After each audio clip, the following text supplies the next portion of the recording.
जय हिंद सभी भाइयों को। स्वागत है आपका एक बार फिर से आपके अपने चैनल टीचिंग ज्ञान में। देखिए, आज हम लोग बात करने जा रहे हैं कि बिहार का जो सेकंड लिस्ट है वो कितने पे आएगा, क्या होगा क्या नहीं।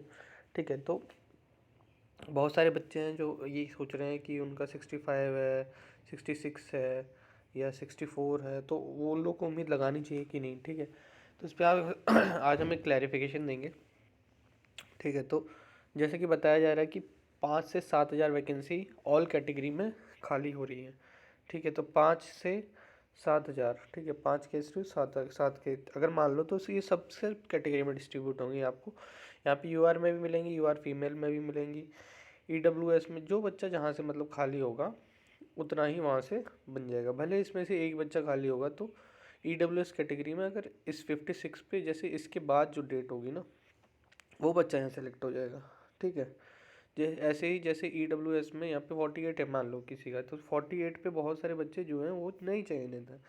तो 48 का जो इसके बाद डेट ऑफ बर्थ जिसका होगा ना, वो चयनित हो जाएगा अगर इसमें एक भी वैकेंसी क्रिएट होती है तो अब हम मोटा मोटी बात कर लेते हैं। देखिए, ये तो विद इन स्टेट है, तो इनकी जो खाली होंगी वो तो इन्हीं को मिलेगी।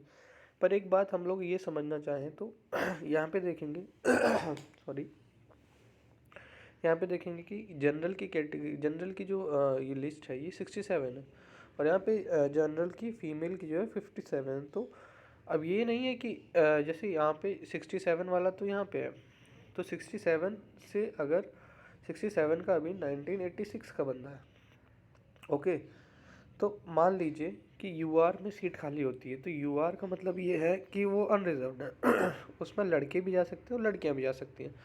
तो अब यहाँ से मान लीजिए कि यहाँ पे वैकेंसी खाली होती है, तो अगर यहाँ पे वैकेंसी यूआर में खाली होती है ना, तो किसी भी लड़की के अगर 67 है और उसका डेट ऑफ बर्थ इसके बाद आता है, मान लीजिए 1986 है, कट ऑफ 09/1986 है, ओके।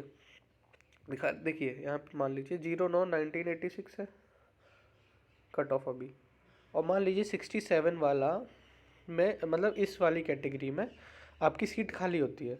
तो इस वाली कैटेगरी में जब सीट खाली होगी तो इसका मतलब ये नहीं है कि सिर्फ यहाँ पे जो नहीं हुए हैं वो आ जाएंगे। अब मेरी बात समझिए, देखिए यहाँ पे अगर कट ऑफ 67 ही रहती है मान लीजिए और डाउन होती, तो अब क्या होगा, जब यहाँ पे वैकेंसी क्रिएट होगी ना, तो 67 की जो इसमें से है बच्चा, जिस किसी के भी लड़की के 67 यहाँ पे अनरिजर्व में आए होंगे, तो वो इस वाली लिस्ट को छोड़ के उसका नाम इस लिस्ट में आ जाएगा ओके। तो अब क्या होगा, अल्टीमेटली वो यहाँ की सीट जो है वो यूआर फीमेल की सीट छोड़ के अब वो यूआर मेल में आ जाएगी, यूआर में आ जाएगी, क्योंकि यहाँ पे यूआर मेल नहीं होता है कुछ भी, यूआर मतलब अनरिजर्व। तो यहाँ पे जिसके 67 होंगे वो अब यहाँ आ जाएगी, तो इसके बाद की डेट का। ठीक है, तो अभी 67 वालों का बहुत ही मारा मारी है कि अगर आपका यूआर में 67 है तो आपको बहुत ही कम चांसेस हैं कि आपका 67 भी कंप्लीट हो जाए। तो 66 और 65 वाले तो भूल ही जाए। ठीक है, क्योंकि यहाँ पे देखेंगे आप तो यहाँ पे 67, मान लीजिए यहाँ पे किसी की 66 67 है और वो यूआर फीमेल में सेलेक्ट हुई है क्योंकि उसका डेट ऑफ बर्थ इससे ज़्यादा था, तो अब वो जब ये डाउन होगा तो वो इसमें आ जाएगी और वहाँ पे यूआर फीमेल में वो एक वैकेंसी क्रिएट कर देगी। ठीक है, ऐसे ही जितनी जितनी लड़कियाँ या जितने भी बच्चे 67 के होंगे, ठीक है, 67 के होंगे, वो सभी कैटेगरी को छोड़ के यूआर में आ जाएंगे। ठीक है, और अपनी अपनी वैकेंसी में अपनी अपनी कैटेगरी में एक एक वैकेंसी है, जितनी वैकेंसी है वो क्रिएट कर देंगे अपनी जगह छोड़ेंगे तो। ठीक है, क्योंकि 67 यूआर है, तो यूआर में अनरिजर्व्ड है, मतलब कोई भी कैटेगरी।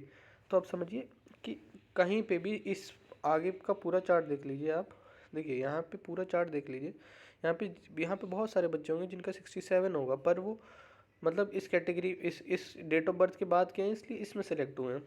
तो अब क्या होगा, इन सब में से किसी का भी अगर 67 होगा तो वो अपनी कैटेगरी की सीट छोड़ के, यहाँ की सीट छोड़ के, यहाँ की सीट छोड़ के, यहाँ की सीट छोड़ के, तो ये कहाँ जाएगा, वो यूआर में चला जाएगा। ठीक है, तो और अल्टीमेटली वैकेंसी कहाँ क्रिएट होगी, या तो उस कैटेगरी इसी कैटेगरी में क्रिएट होगी, जिस भी कैटेगरी से वो छोड़ के जाएगा उसी कैटेगरी में एक सीट क्रिएट हो जाएगी। तो 67 में यूआर में नए बच्चे बहुत ही मुश्किल है, ठीक है, क्योंकि अभी इन सब बच्चों का यहाँ से शिफ्ट हो जाएगा, क्योंकि ठीक है, और ये करना इनका मजबूरी है, क्योंकि अगर ये नहीं करेंगे तो एक ही लिस्ट में मतलब दो तरह का रूल लागू हो जाएगा, क्योंकि उन्होंने ओवरलैपिंग की है, ठीक है। और ओवरलैपिंग का तरीका इनका बिल्कुल गलत था, क्योंकि इन्होंने पेपर अलग अलग कराए हैं और नॉर्मलाइजेशन जहाँ तक है कि नहीं किया गया है। इसीलिए 80% लड़कियाँ हो चुकी हैं, 80% लड़कियाँ हुई हैं और 20% लड़के हुए हैं, जो कि बिल्कुल गलत समीकरण है, ठीक है। आपने 50% रिजर्वेशन जब बच्चों को लड़कियों को दिया है तो उसके बाद आपको ओवरलैपिंग इतना नहीं कराना चाहिए था, और अगर कराना चाहिए था तो भी आपको पेपर का लेवल मैच करना चाहिए था, क्योंकि लड़कों का इतना ख़राब परफॉर्मेंस भी नहीं होगा कि सिर्फ 20% हो पाए, ठीक है। उनका पेपर ही हार्ड था और लड़कियों का पेपर आसान था, तो यहाँ पे 80% लड़कियाँ चयनित हो गई हैं, ठीक है। तो इस बात को हमें बोलना नहीं है।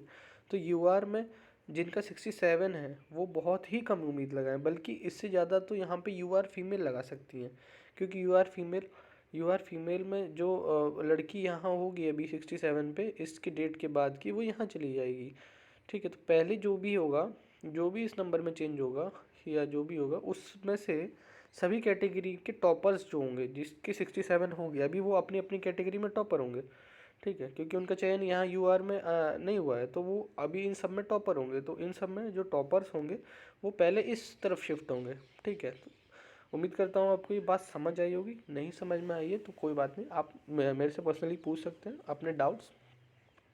फ़िलहाल बहुत ही मुश्किल है कि आपका 67 है तो भी हो जाए, ठीक है। लड़कियों का एक बार के लिए अल्टीमेटली फ़ायदा होना ही होना है, क्योंकि उनके नंबर ज़्यादा हैं तो वो यहाँ से पहले यूआर में शिफ्ट होंगी और वहाँ पे अपनी वैकेंसी में क्रिएट कर देंगे एक वैकेंसी या दो, जो भी है, जितनी भी वैकेंसी क्रिएट कर जाएंगी।